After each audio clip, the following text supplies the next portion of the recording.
To see you again. Um, this week we took a look at the Hebrew Bible. We looked at the Robert Alter translation. Perhaps many of you are familiar with the King James Version. This translation, it was our choice for the text. Um, the selection that we chose included some of the more familiar stories from Genesis, a portion of Exodus, um, and there were a few Psalms, but I didn't require that you read them. Of course, the creation story is important. You could compare and contrast that to the Babylonian myths, creation myths, if you wanted to. And then even Ovid's Metamorphosis, there's myths there about the creation of things that we'll read later. Those might be good essay topics to write about. Some of the things I want to draw your attention to are perhaps the character of the Hebrew God as portrayed in Genesis. You might want to consider how the monotheistic God here is different or similar to the gods in Gilgamesh and the gods in the Odyssey of the Greeks, and then even so on through the course, and we'll get to the Quran as well. Or even how this God perhaps differs from Jesus in the New Testament in his teachings, which we'll read later. And of course, the creation story is an important one to take a look at and to consider. It's always interesting for me to note the different word choice that we have in this translation as opposed to the King James translation or the New International Version. And that's something to consider in any text that we read, is one translation versus another and how they interpret various words. You see in the creation story how the world was created according to the Hebrews. By God in 7 days, and on the seventh day God rested. Your text argues that there are several different writers of Genesis. Traditionally, it's thought that Moses wrote all of the Torah, but most scholars argue that there were several different writers, and it's named by the various names that God has given in the text. And there are some differences that you'll note between the different stories and the different writers of the text. In chapter 2, we get a more specific scene where a specific human and a specific woman, a specific man and a specific woman are in the Garden of Eden, the traditional Garden of Eden story there we see.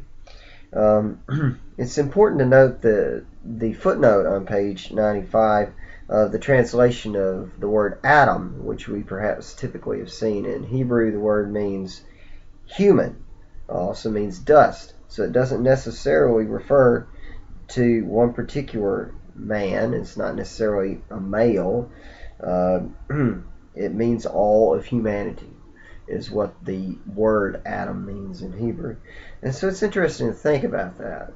But we see a particular story in chapter 2 which has Adam and Eve, and of course the narrative that they're in this perfect place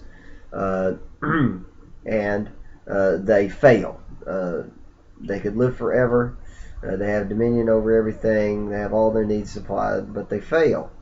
And so it's a myth to explain the reason why we die and the reason why we're not perfect and things such as that. Also, the myth explains why there is both male and female, and attempts to explain why the Hebrews thought that the male had dominion over the female and that humans had dominion over all the animals.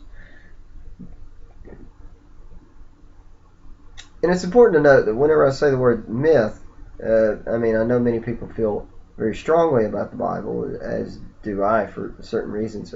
But a myth does not mean it is something that is untrue necessarily. A myth just means story is all that means. And whether it's true or not is up for you and me to decide. In any case, the Hebrew Bible, before anybody gets upset, I thought I should say that. The Hebrew Bible, we see in chapter 3, Adam and Eve fail. They pick a fruit from the tree, and God finds out, and they discover that they're naked. Now, of course, one of the quiz questions asked, Eve picked an apple. And apple is something that Milton popularized in this text and in the King James and all other texts. It's a fruit. So it's not specific about what it is, so that should have been false. They've been tricked by a serpent who's symbolic of Satan or evil, a fallen angel, and other stories, especially Paradise Lost. And then we see the 3 curses. These 3 curses will be important. That might be something that pops up on the quiz, on the exam. We see the curse that is given to woman, the curse that is given to man, and the curse that is given to the serpent. So the myth explains why serpents crawl on their bellies.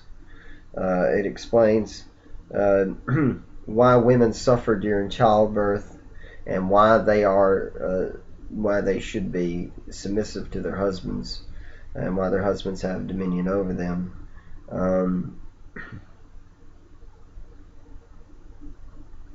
It also explains why men have to work so hard in order to get their food rather than it just being given to them in the ideal state of nature.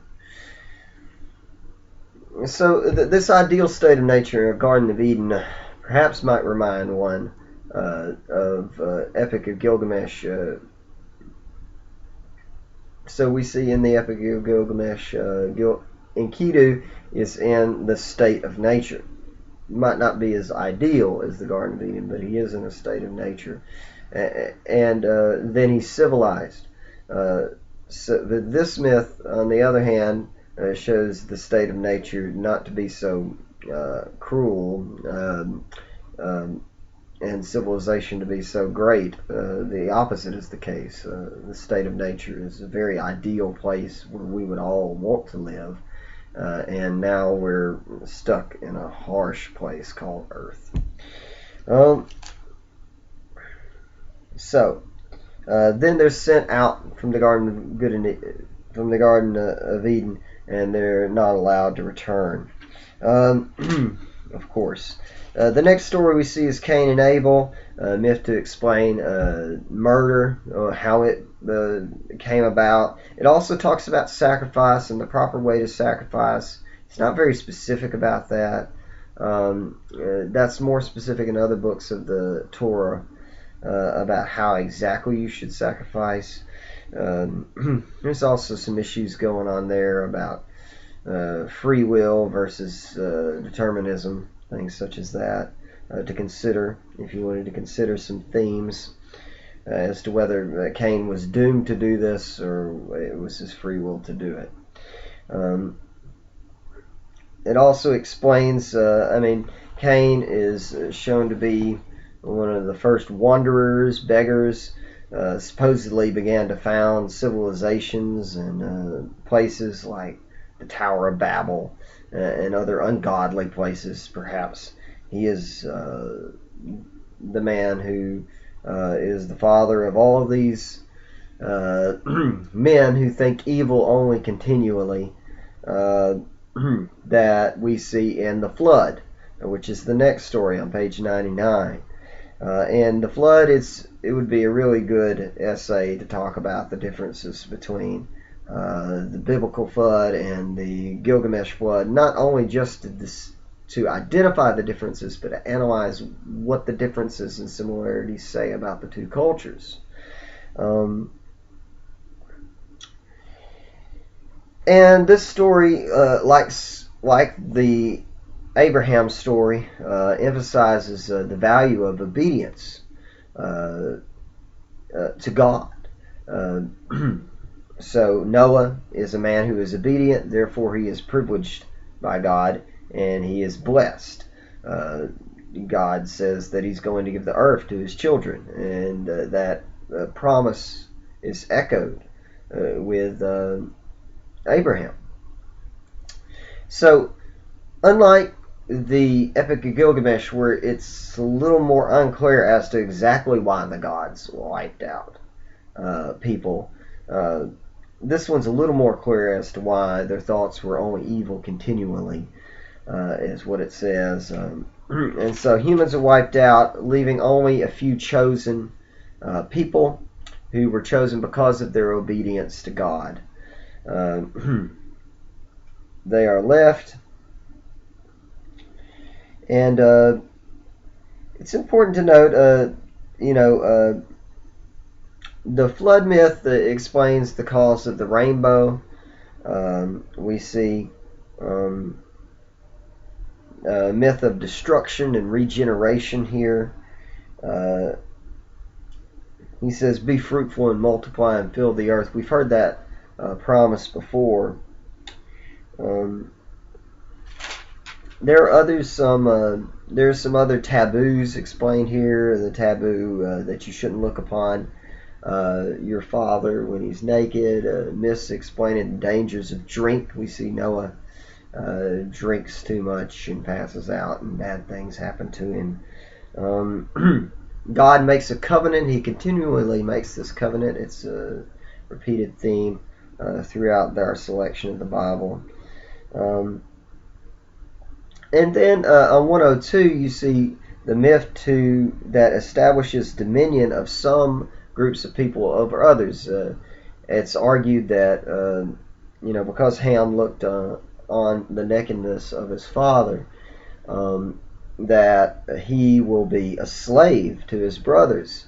And this myth at the time was arguably used to show the dominance of the Israelites over the Canaanites in the land. It explained the reason why they were their slaves. And nowadays, even as recently as the Civil War and Civil Rights era, and honestly, still some people think this way. It explains the dominion of some races over others, such as the white race over the African American race, or black race, however you want to term it. So, of course, with any text, you can levy criticism, and this is an easy one to levy criticism about.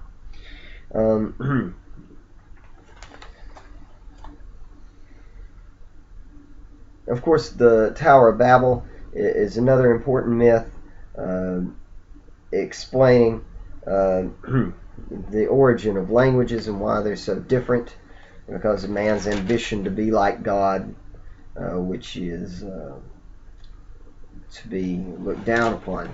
The covenant with Abraham, he's page 104, an important passage there, where God establishes the covenant with Abraham, changing his name because he is obedient, because he's willing to go off and leave his homeland and search for another one.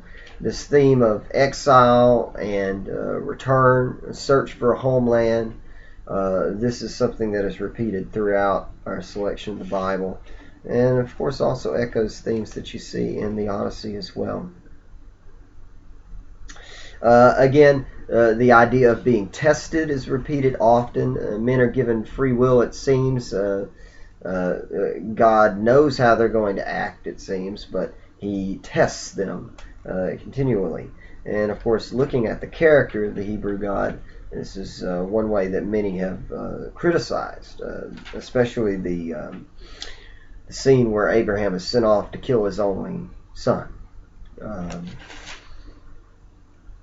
But Abram goes through with the whole thing until he's about to stab his son, and God stays his hand, or the angel of the Lord stays his hand, and then makes another promise to him. The promise is repeated. Finally, we see the story of Jacob and Esau. There's the cool Um, there's the cool Crumb illustration from Robert Crumb that shows the story of Jacob and Esau, the birth of Jacob and Esau. It's interesting to note the differences between Jacob and Esau. We see Jacob is a man who is shown to grow up in tents, and Esau is a man who works the land. Ultimately, Esau is a manly man, and Jacob is very much feminine, whereas he's privileged by his mother, and Esau's privileged by his father. The story ultimately shows Jacob to be the winner. He's the founder of the Israelites. And it's interesting, looking at Jacob, he's a man easy to be criticized. He deceives people. He deceives his own father. He cheats his own brother out of his own birthright. These don't make for the qualities of an ideal man, but he is shown to be a man who ultimately is chosen by God and blessed.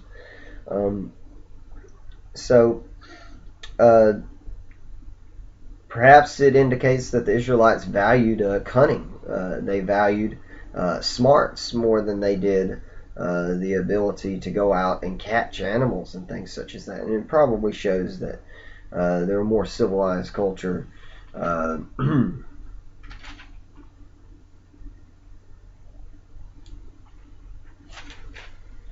We see Jacob's dreams. Again, dreams are important in many of the texts that we've read, as well as Epic of Gilgamesh. It would be cool to look at that. And the importance of names is again and again re-emphasized. Adam's name is important. Abram changes his name. Jacob changes his name. And we see, we don't have this here, but Isaac as well. So yes, again and again, names mean something in the Bible. And finally, the Ten Commandments on 117, we see explicitly a moral law shown word for word, verbatim. This is how you should do it. This is how you should live your life. And it's a curiosity about the Hebrew religion that morality is intricately intertwined with religious rituals and practices. It's not always the case, even up until Roman times. Ritual and morality were not necessarily did they go hand in hand. Religion was where ritual was practiced, and philosophy was where morality was practiced. But in this religion, the two are combined. So it's a unique characteristic of the Hebrew Bible. All right, folks. Now we'll talk a little bit about the Odyssey in another lecture. I hope you guys enjoyed it. I'm enjoying you guys' discussion. Be sure to read through everybody's discussion, see how I commented on your posts, and I hope to talk with you all again soon. Peace.